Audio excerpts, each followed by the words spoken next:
need somebody who can love me and my words. Oh, I'm not perfect, but I hope you see my worth. Cause it's only you, nobody knew I put you first. And for you, girl, I swear I do my worst.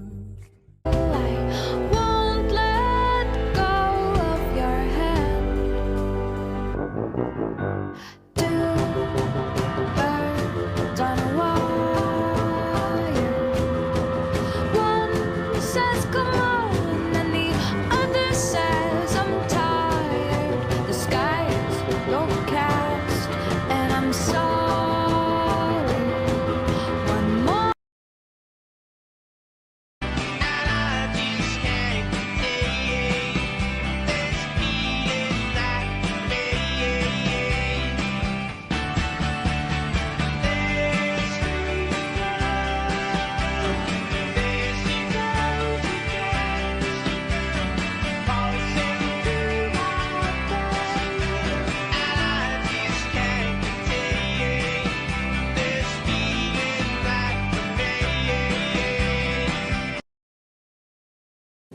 Honest opinion on popular book talk books.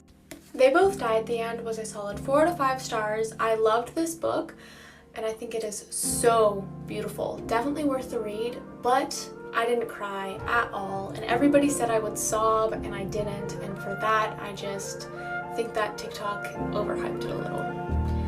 We Were Liars had a great aesthetic. I loved the summer vibes, the lake house vibes, but I hated the writing style, and for that it was 2 out of 5 stars.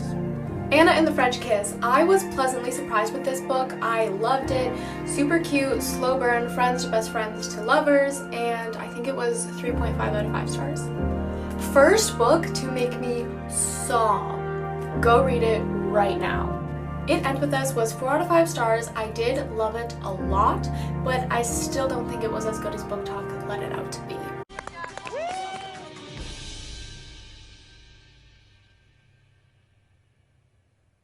Wait a damn minute. You better be joking.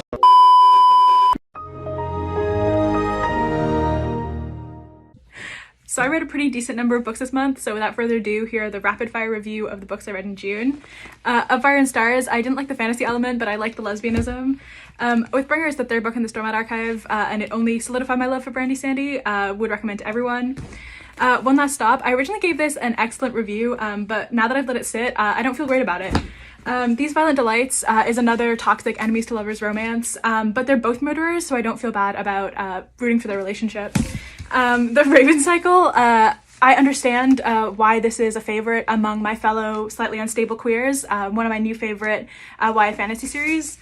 Speaking of unstable queers, Heartstopper Volume 4 continues to be cute, but it is the most upsetting volume in the series, so please check the trigger warnings before you read it. Player 1 didn't have a plot, but it definitely had a point, and the point is that God isn't real.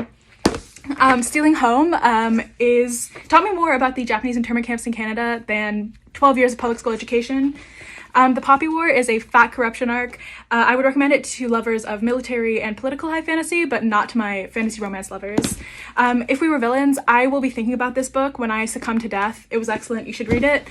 Stalking Jack the Ripper was the most predictable mystery book I think I've ever read, but it has a lanky tousled love interest, so it's for my straight ladies. The Bargainer series is identical to the fairy fantasy romance series that shall not be named, so if that's your poison, go for it.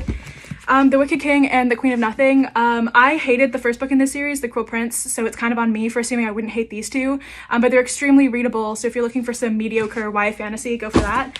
And Ace of Spades was my favorite book that I read this month. It lived up to all of its hype of being a Get Out Gossip Girl crossover.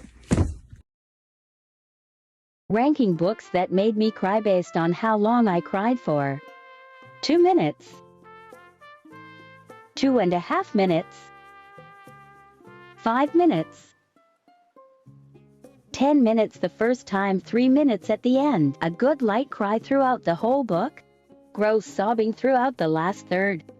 2 hours after finishing the end, and then again the next day. On and off for the whole book, then all night until I fell asleep. I cry whenever I talk about it. I'm still crying. So come on, baby, won't you show some class? Why do you have to move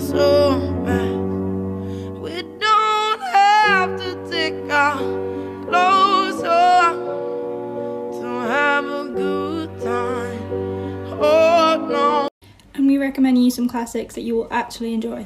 So first off, we've got Sons and Lovers by D.H. Lawrence. It follows our protagonist Paul and his relationship with 2 women in his life, as well as his mother. So it's about family, it's about sexuality, it's about coming of age. And it's not like other classics. Like, the language in this is super easy to read, you won't get confused, and I promise you'll have a good time. I know this one has been overdone to death, but Wuthering Heights by Emily Bronte is a gothic romance classic. It's so, so beautiful. Just listen to this quote. "Whatever our souls are made of, his and mine are the same." Of Mice and Men by John Steinbeck. Everyone did this book dirty. It's only 100 pages. What can you lose? It's actually good. Read it. Literally any of the Sherlock Holmes novels by Sir Arthur Conan Doyle. You can open these up to any page, any chapter, and just read one story at a time in a random order. They're so good. You all know who Sherlock Holmes is. Okay, so basically I ran out of time, but I still have a bunch more recommendations. Let me know if you want a part 2.